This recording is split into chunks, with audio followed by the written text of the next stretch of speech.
it's not gonna go automatically. When you're done, just hit stop, and then I'm gonna come and upload it for you. The live stream is not working. Okay ٹھیک ہے. میں نے کیا دبانا ہے start سے؟ No, it's already started. You just have to hit stop. Okay.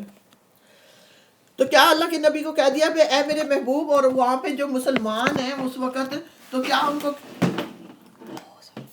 کو کہہ رہے اللہ تعالیٰ کہ تم لوگ اللہ کی پناہ مانگ لو تو وہ سب کچھ دیکھتا اور سنتا ہے. یعنی کہ اللہ کی نظر سے کوئی نہیں چھپا ہوا، چاہے پتھر، تھینک یو بیٹا، چاہے پتھر میں چھوٹا سا کوئی کیڑا ہو، کہ وہ تو اللہ کی نظر میں سب کچھ ہے. اللہ جان رہا ہے کہ کون زیادتی کر رہا ہے اور کون مظلوم ہے، کون ظالم ہے، اور کون اللہ کے لیے اس کو برداشت کر رہا ہے. یعنی جس طرح فرعون کے مقابلے میں حضرت موسیٰ نے پناہ لی، اس مومن نے پناہ لی، تو اللہ اپنے نبی صلی اللہ علیہ وسلم کو کہہ رہا ہے آپ اپنی اللہ کی پناہ میں لے لیں. تمام مسلمانوں کو، ایمان لانے والوں کو کہہ رہے ہیں کہ تم نے خود سے بدلہ نہیں لینا، اپنے آپ کو اللہ کی پناہ میں دے دو گے تو اللہ ہی تمہارے لیے کافی ہو جائے گا، اور ان دوسروں کی زیادتیوں کا خود وہ جواب دے گا، کیونکہ اللہ اپنی وہ صفت ہے، وہ سننے والا بھی ہے، وہ بڑا باریک بھی ہے، اور وہ دیکھ بھی رہا ہے کہ کون کیا کر رہا ہے، اور وہ اس کا ریکارڈ بھی رکھ رہا ہے. سبحان اللہ. بہت پیاری آیت ہے جس پہ کہ اگر ہم عمل کریں تو الحمدللہ ہم زیادتی کرنے والوں سے نہ ہوں گے اور اپنے آپ کو بچا لیں گے. آسمانوں اور زمین کا پیدا کرنے والا، آیت نمبر 7. آسمانوں اور زمین کا پیدا کرنا انسانوں کو پیدا کرنے کی بنسبت یقیناً زیادہ بڑا کام ہے. اب قریش کہتے ہیں کہ بھئی ہم کیسے انسان دوبارہ پیدا ہوگا؟ تو اللہ سبحانہ تعالیٰ کہہ رہے ہیں کہ اللہ کو انسان پیدا کرنا کوئی مشکل نہیں ہے. سب سے جس نے آسمان اور زمین کو پیدا کر دیا اس کے لیے کیا مشکل ہے کہ اس کو دوبارہ انسان کو کھڑا کر دے؟ مگر اکثر لوگ جانتے نہیں. اللہ تعالیٰ کہہ رہے ہیں یہ نہیں ہو سکتا کہ اندھا اور بینا یکساں ہو جائے، یعنی کہ آنکھوں والا اور بنا آنکھوں والا ایک تو ہے جس کے پاس علم آ گیا، اور اس نے علم آنے کے بعد اللہ کی تابعداری کی کہ اس کی حمد میں لگ گیا، اللہ اپنے آپ کو اللہ کی سپردگی میں دے دیا، تو وہ اور ایماندار اور صالح اور بدکار برابر ٹھہرے. یعنی ایک ایمان اور ایماندار ہے اور ایمان اللہ پہ لے آیا اور اپنے عملوں کو اللہ کی فرما برداری میں کرتے ہوئے نیک اور صالح بنے رہا، اور دوسرا جو اس پہ ظلم کر رہا ہے، زیادتیاں کر رہا ہے، تو کیا وہ برابر ہیں؟ تو اللہ تعالیٰ کہتے ہیں مگر تم لوگ کچھ کم ہی سمجھتے ہو. یعنی دنیا میں بھی دیکھیں تو وہ برابر نہیں ہے، اور اللہ کی نظر میں بھی وہ برابر نہیں ہے. یقیناً قیامت کی گھڑی آنے والی ہے، اس کے آنے میں کوئی شک نہیں، مگر اکثر لوگ مانتے نہیں. پہلے کیا کہا تھا؟ تم لوگ کم ہی سمجھتے ہو. اللہ نے کہا کہ میری ملاقات کے لیے تم میرے بندو تم نے آنا ہے، اور لیکن پھر کیا کہا کہ اگر اکثر لوگ نہیں مانتے، کبھی کہتے اکثر لوگ سمجھتے نہیں ہیں، یعنی غور ہی نہیں کرتے. اے بندے اپنے آپ کو بچا لے اس دن کی سختی سے، میرے پروردگار بچا لینا. آیت نمبر 60 بڑی پیاری. اب اللہ نے ایک طریقہ بتا دیا، کیا ہے کہ قیامت آنے والی ہے، تیاری کر لو میرے بندو. کیا بتا دیا؟ جو نیک عمل کر رہا ہے اور اپنے آپ کو ظلم سے بچا رہا ہے، اور جو بدکار ہے اور وہ ظلم کر رہا ہے، تو اللہ نے کیا کہا؟ اللہ دیکھ بھی رہا ہے، وہ برابر نہیں ہو سکتے، وہ دیکھ رہا ہے، وہ سن رہا ہے.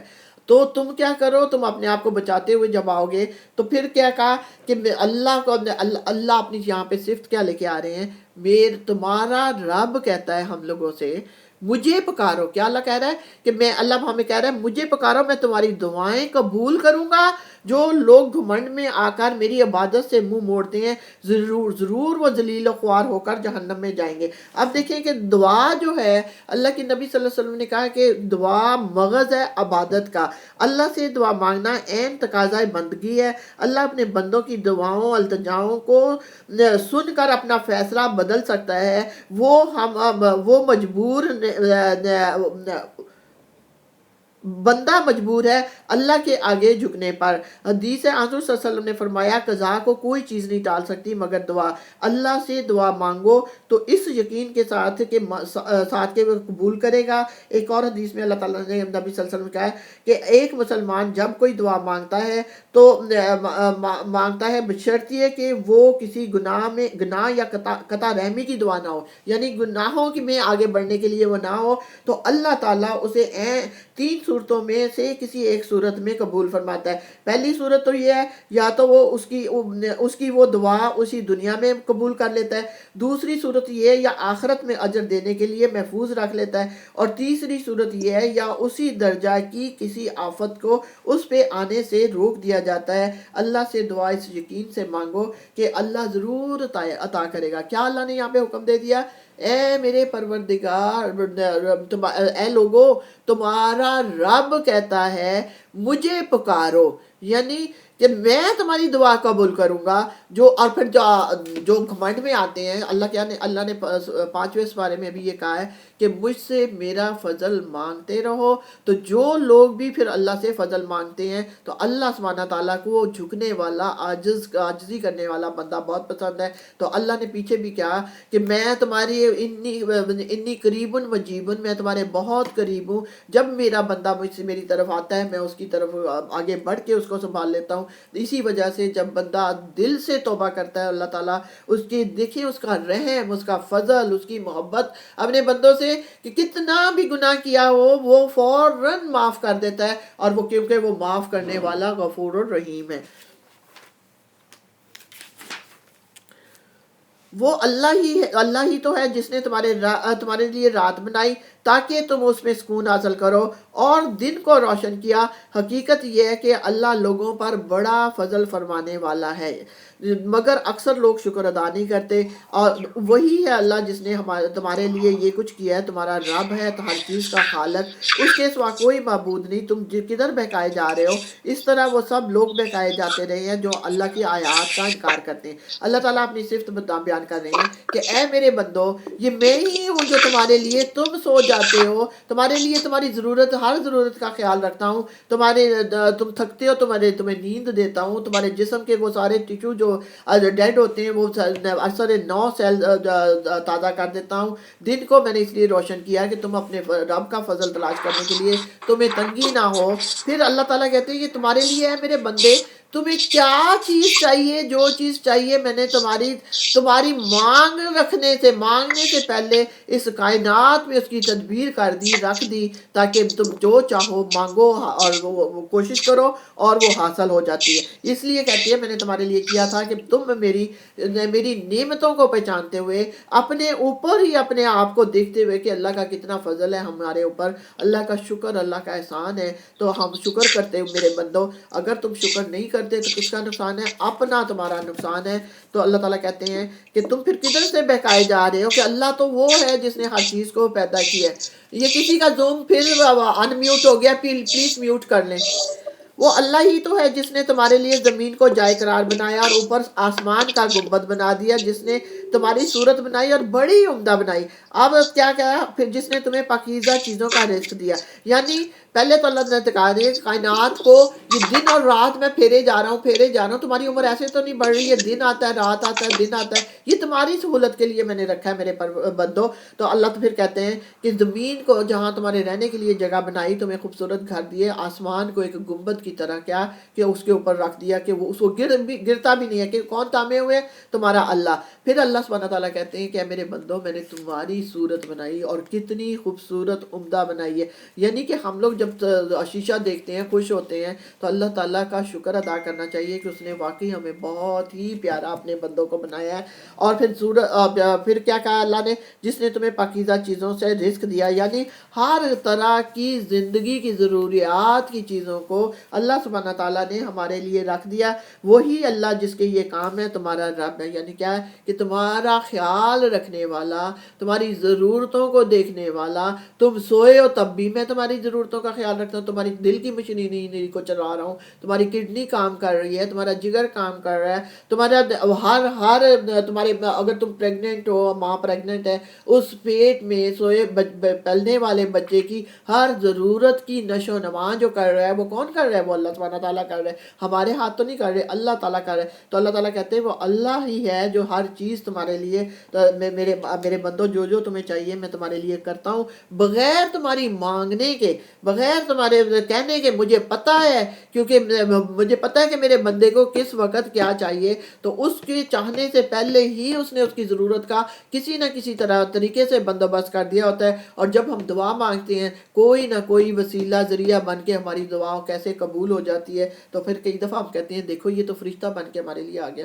کہ اس کے ذریعے اللہ سبحانہ کو کیسے آتا ہے, اللہ سبحانہ تعالیٰ نے اس بندے کو کیونکہ دعا مانگی ہوتی ہے اور اس بندے کو اس کے لیے ذریعہ بنا کے وسیلہ بنا کے, اور اللہ تعالیٰ اپنا فرشتہ بنا کے بھیج دیتا ہے اور اس کی وہ ضرورت کو اس کی پوری کرتا ہے اور اس کی مدد کرتا ہے. وہی اللہ جس کے یہ کام ہے. اللہ تعالیٰ کہہ رہے ہیں تمہارا رب ہے بے حساب برکتوں والا, اور وہ کائنات کا رب ہے, یعنی کسی ایک کا نہیں ہے, پوری کائنات کا رب ہے.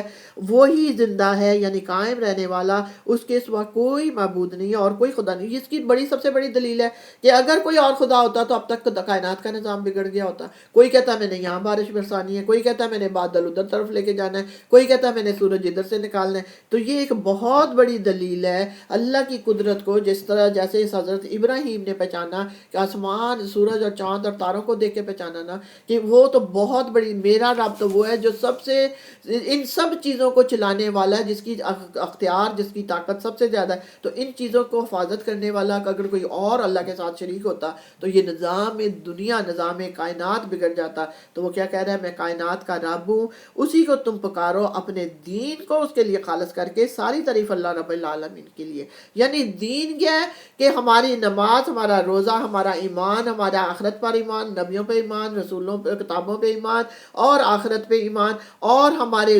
معاملات, ہمارا رشتہ داروں کے ساتھ, میاں بیوی کا گھر میں, بچوں کے ساتھ, اور اخلاقیات باہر دوستوں کے ساتھ, اور مذہب کے ساتھ. مطلب زندگی میں رہتے ہوئے جس چیز کے معاملے کی ضرورت ہوتی ہے وہ ساری چیزیں دین میں شامل ہیں. یہ نہیں کہ دین میں صرف نماز, روزہ اور عبادتیں ہیں. دین میں ڈے آف لیونگ جو ہیں, ہماری زندگی کے تمام ضروریات, زندگی کی چیزیں جو ہیں وہ دین میں شامل ہیں. کسی کو تنگ نہیں کرنا, ظلم نہیں کرنا, زیادتی نہیں کرنی, قتل نہیں کرنا, یتیم کا مال نہیں کھانا, سود نہیں کھانا, حرام نہیں کھانا. یہ ساری چیزیں جو ہیں یہ کیوں اللہ تعالیٰ نے بتائی, تاکہ ایک معاشرہ کا ماحول جو ہے وہ پاکیزہ ماحول ہو, اور لوگ جو ہیں اس طرح ایک دوسرے کو تنگ نہ کریں بلکہ ایک دوسرے کے ہمدرد اور خیر خواہ بن کے رہیں. تو نظام کائنات بگڑے گا نہیں, ادھر خون خرابہ نہیں ہوئے گا, ایک خوبصورت نظام بن جائے گا, جیسے کہ صحابہ کرام کی زندگیوں میں ہم ان کی مثال دیکھتے ہیں. آیت نمبر 66, اے نبی صلی اللہ علیہ وسلم ان لوگوں سے کہہ دو کہ مجھے تو ان ہستیوں کی عبادت سے منع کر دیا گیا ہے جنہیں تم اللہ کو چھوڑ کر پکارتے ہو. یعنی قریش کیا کہتے تھے کہ آپ ہمارے بتوں کو پوجا کرنا برا بلا نہ کہیں تو ہم آپ کو کچھ نہیں کہتے. تو اللہ سبحانہ تعالیٰ کہتے ہیں کہ ان کو بتا دو کہ مجھے یہ منع کہ اللہ کی ذات ایک ہے, اور وہ جن کو وہ پوجا کرتے ہیں وہ غلط ہے, اور ان کو بھی چھوڑ, اللہ کی اگر اللہ پہ کو ماننا ہے تو ان کو بھی چھوڑنا پڑے گا. میں یہ کام کیسے کر سکتا ہوں؟ اللہ کے نبی صلی اللہ علیہ وسلم کہہ رہے ہیں جبکہ میرے پاس میرے رب کی طرف سے بینات آ چکی ہیں, مجھے حکم دیا ہے کہ میں رب العالمین کے آگے سر تسلیم خم کر دوں. کیا کہا کہ ان کی باتوں کو, ان کی دی ہوئی تکلیفوں کو, ان کے نعروں کو چھوڑ کے اپنے رب کے آگے اپنا سر تسلیم کر دوں. نبی صلی اللہ علیہ وسلم کہہ رہے ہیں, اور آج ہم کہتے ہیں اللہ ہم اپنا سر تسلیم خم کرتے ہیں, اللہ ہمیں قبول فرما لے اور ہماری مدد فرما. وہی تو ہے جس نے تم کو مٹی سے پیدا کیا. وہ اللہ نے کیا کہا جب وہ جھگڑیں برا بلا کہیں تو کیا اپنے آپ کو صبر سے کام لو اور اپنے آپ کو اللہ کی صبح شام اللہ کی تسبیح میں لگا دو. تو یہاں کیا کہا کہ جب بتوں سے وہ کر رہے ہیں, نہیں مان رہے, تو کہو کہ مجھے یہ حکم دیا گیا کہ اپنے رب ہی کی پیروی کرنی ہے, ان کی طرف ان کو ان کے حال پہ چھوڑ دو. وہی تو ہے جس نے تم کو مٹی سے پیدا کیا, پھر نطفے سے. اب پھر اللہ سبحانہ تعالیٰ انسان کو اس کی حقیقت بتا رہے ہیں کہ اے انسان تم کیا چیز ہو. پھر خون کے لوتھڑے سے